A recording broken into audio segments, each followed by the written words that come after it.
Hey guys, so in today's video I have these lashes.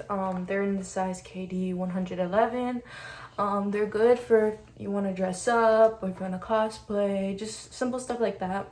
They're very big, very dramatic. You can cut them, you can customize to your liking if you want to just put them underneath. There's a lot of things you can do with these lashes, so we're gonna go ahead and try them out today. I actually use kind of like not real lashes, but I do kind of have that effect on my under eyes when I do my makeup. So we're gonna see what it looks like with these lashes on. So yeah, let's go ahead and try them out.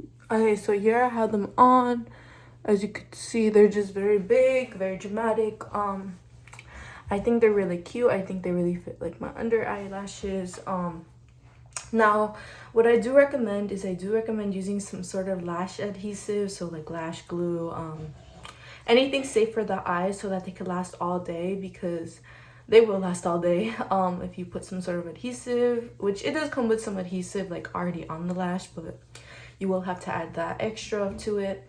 But yeah, I think overall they're very cute, very dramatic, good for a cute little look or cosplay like I was saying. You can cut it to your liking, you could put adhesive to your liking. It's really all customizable to you, and that's why what makes these lashes good for starting off with like dramatic cosplays or costumes. Yeah, you guys enjoy the video.